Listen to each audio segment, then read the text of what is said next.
welcome to Turn the Page, the official podcast of the Syosset Public Library.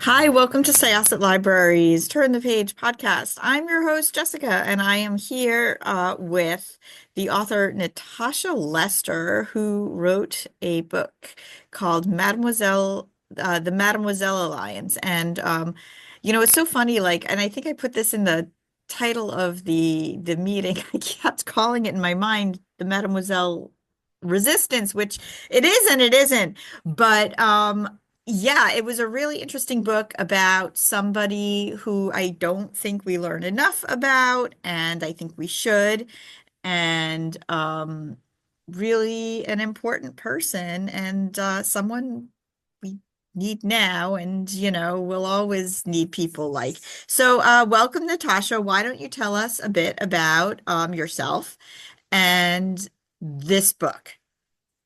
Sure. Thank you for having me on the podcast. I am an author from Perth in Western Australia, so on the other side of the world to you guys.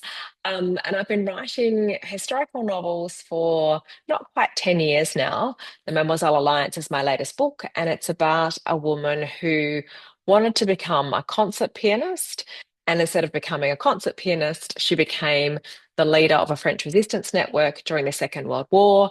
And not only that, she was the only woman to lead a French resistance network during the Second World War, and she led the largest resistance network that operated during the war. So she was a pretty remarkable woman, and unfortunately, she has been forgotten by history. So where did you first come by Marie-Madeleine's story, and how did you decide that she was the person you were going to write about here? So I really came across her by accident, which is how I often find the women I write about in my historical novels.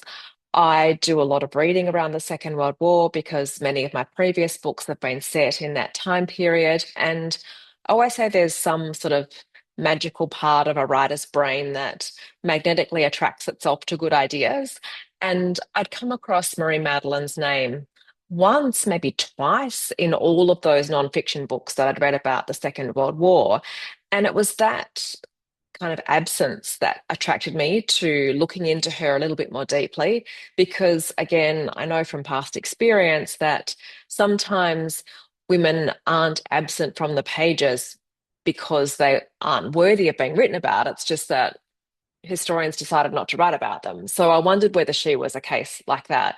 So I went and ordered her memoir, which she wrote and was published in the 1960s and is now out of print. So I had to buy an old secondhand copy from a bookshop in the States, actually. So this battered ex-library secondhand copy arrived in the post one day, looking very unpromising. And I was thinking, gosh, I hope the story inside is a little bit more interesting than the cover of the book looks. And I began to read her memoir. And within a couple of pages, I was like, oh my gosh, I cannot believe that nobody has written about this woman before. And I need to write this book as fast as I can because surely someone out there is about to write this story because she's too remarkable to not be written about. So that was really, it was an accident, really, that I found her. So I thought it was very interesting. You sort of find out from the beginning that she had sort of an unconventional approach to life. She was a mother, she had two kids, and she had a husband, but she wasn't the person like that who was going to define herself by those things specifically. Like she absolutely loved her children. And one of the things I adored about her, even, in just sort of the beginning of the storytelling, is how she felt like she sent her kids away for their safety, which, is something I believe that's like a privilege, really not everybody had that privilege to be able to do that.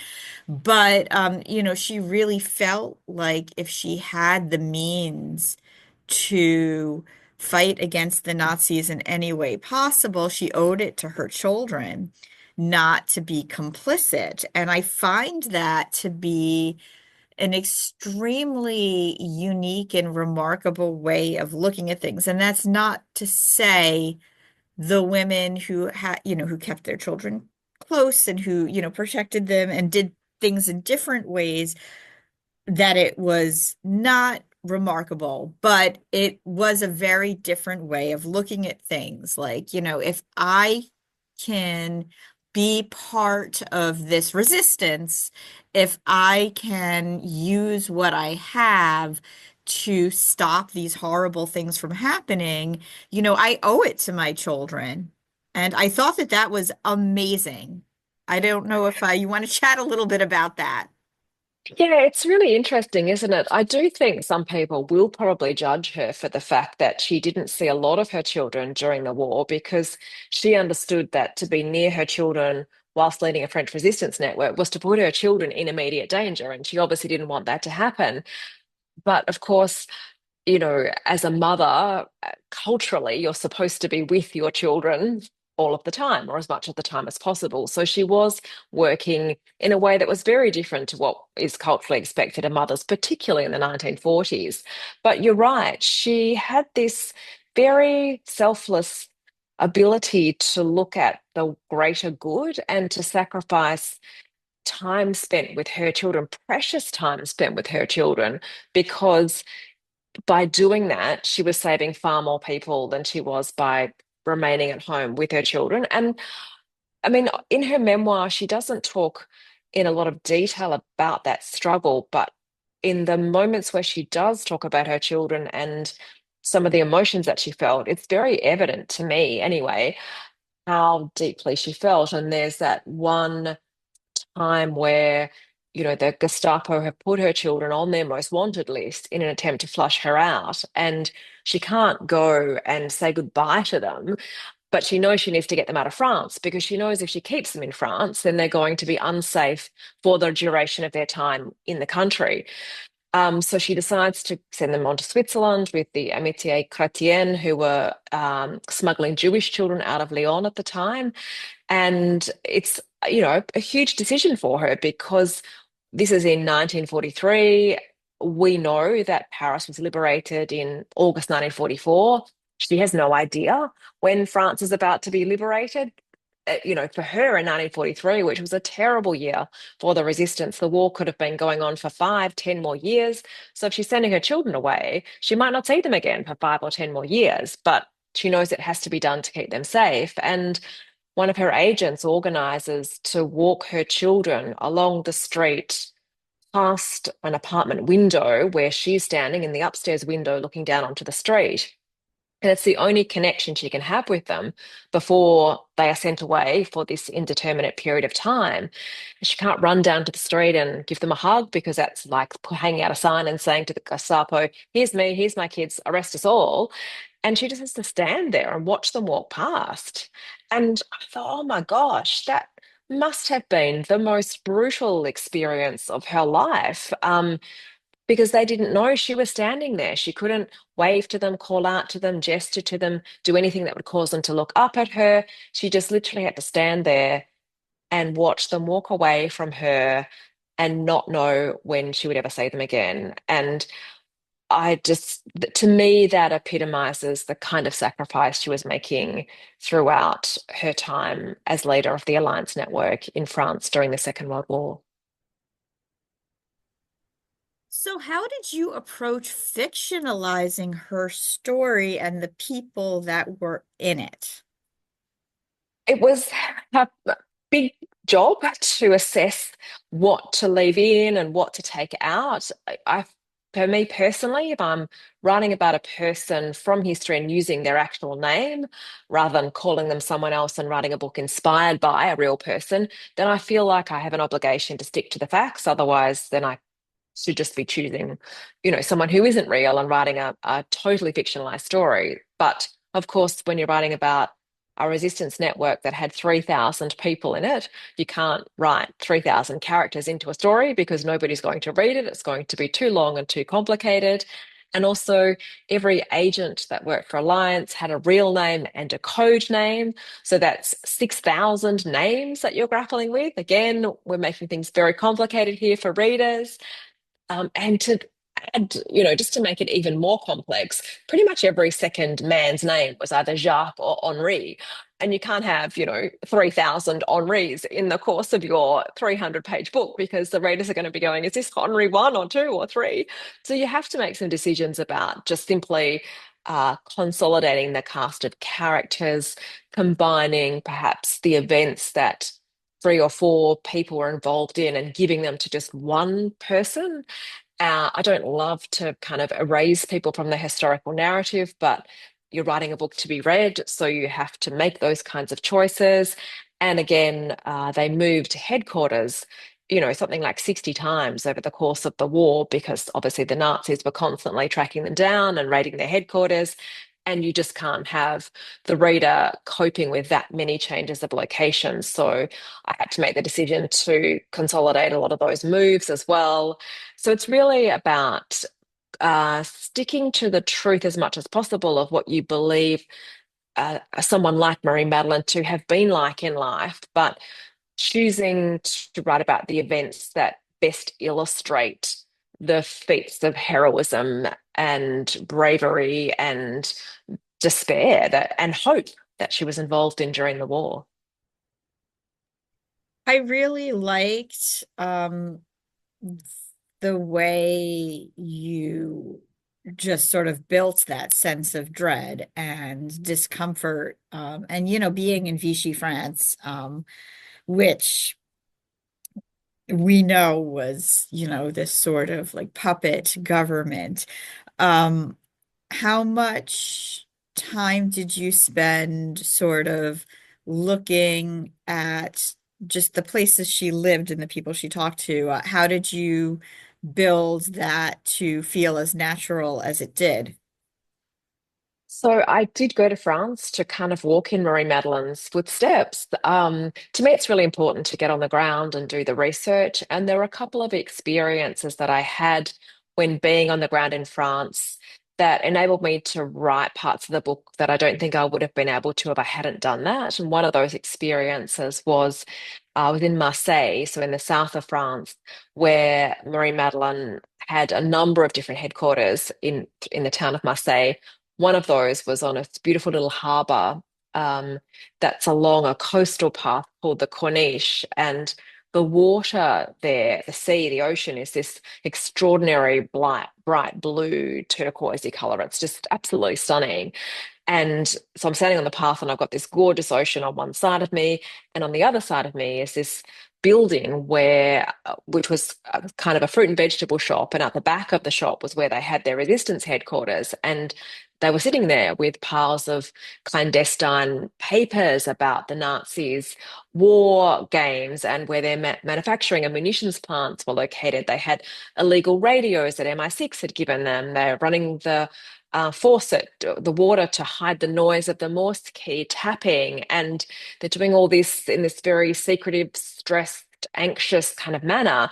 And they walk out at the end of the day and there's this gorgeous blue ocean in front of them. I thought, wow, I wonder what that must have felt like, that total juxtaposition between these two parts of Marseille that they were confronted with every day. And so, but it also made me think, I wonder whether that was part of what motivated them to keep doing what they were doing, because here was the beauty of their country right there before them. And surely that was part of what they were fighting for. So I think that was really important to give me that sense. And also, when I went to Paris, I visited the Père Lachaise cemetery, which is where Marie-Madeleine Fourcade is buried. And it's a very famous cemetery. There are people buried there, celebrities like Jim Morrison and Edith Piaf. And there's an information desk where you can get a map that has the locations marked of all the so-called famous people who are buried there. And distressingly, Marie-Madeleine is not considered to be famous enough to be marked on the map of famous people. And then when I found her grave, it was kind of even worse because it's a family tomb, and you can see the names engraved on the stone of her parents, her mother and father, and her second husband from after the war. And then there's this kind of blank space off to the left. If you look really closely, you can see that once upon a time there was a name engraved in the stone there, but time and weather have so eroded away the words that you can no longer read them. And if you look really, really closely, you can see that the name that has been erased from the grave is Marie-Madeleine Fourcade's name. And I was like, oh gosh, you've got to be kidding me. Not only has she been erased from the history books, she's been erased from her own grave. And that was a really meaningful moment to me because it really hit home to me what Charles de Gaulle did during the war when he created this Compagnon de la Libération, which was an honor he bestowed upon the people he felt had fought the hardest for France's freedom during the war. And he gave that honor to 1,038 people. Only six of them were women. So he felt that only six women had worked hard to fight for France's freedom during the war, which was obviously not true. But none of those six women were Marie-Madeleine Fourcade, who led the largest resistance network in the country. But three of her male subordinates were honoured. So three men who reported to her were seen to be more important than she was. And that hit home to me, standing there in front of the grave where you can no longer read her name. And it kind of made me feel almost a bit of rage, which was immensely helpful actually in the writing of the book because you take those emotions home with you and you kind of pour them out into the writing. And one of my biggest goals is for more people to know about her. So to be able to have that experience of how important it is to write this story, really helped keep me going through the more difficult moments of writing the book. Why though? I mean, is there a reason? It doesn't make any sense to me. It kind of makes a little bit of sense to me when I look at the history of how the network began and its relationship with Charles de Gaulle. So, when Marie-Madeleine first met a man who used the code name Navarre at a party in 1936, he was actually having an argument with Charles de Gaulle at this party. And so he then, Navarre, went on to found and start Alliance. And so his relationship with Charles de Gaulle right from the start was quite rocky. He went to the UK to seek support for his fledgling resistance network that he had created in 1940. And he talked to Charles de Gaulle and he talked to MI6. And Charles de Gaulle said, and he said to Charles de Gaulle, I'm going to collect all this information to help you all invade Europe and France and to fight back against the Nazis. And I want to give that information to all of you, to MI6, to you, so that you all have the information and can all work together to plan and prepare a way to get the Nazis out of Europe. And Charles de Gaulle wanted to have exclusive access to that information. And so he said to Navarre, whoever is not with me is against me. And Navarre said, well, if that's how you feel about it, okay. And so he then continued to supply his information to MI6. And I think that that kind of bad blood, you'd think that in World War, people would rise above those kinds of petty grudges. But the more I read about war, the more I think they don't rise above those petty grudges. And actually, that's what drives wars. So I think that probably some of that politicking that had gone on between Charles de Gaulle and the original founder of Alliance perhaps spilled over into the way in which Marie-Madeleine Fourcade was not recognised by the French immediately after the war. She was awarded the Order of the British Empire by the British, who were very grateful for all of her support. So this book was great. I think it'll be very, very popular. It's actually out already, so you can run to the shelves and pick it up. What are you working on next, Natasha? Is there something you have in the works, and what could we expect from you going forward?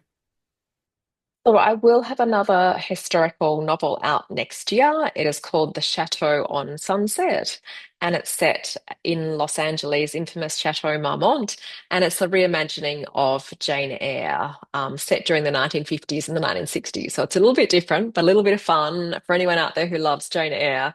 I feel like this would be the book for you. I want to read that. That sounds great. All right. Thank you so much, Natasha Lester. Pick up the Mademoiselle Alliance at your library, at your favorite bookstore. Check it out. And I think it's a really good book. It's a really inspiring book to read now and anytime. And thank you so much. So we are going to close this chapter of Turn the Page. It's time to close this chapter of Turn the Page. Join us for the next episode.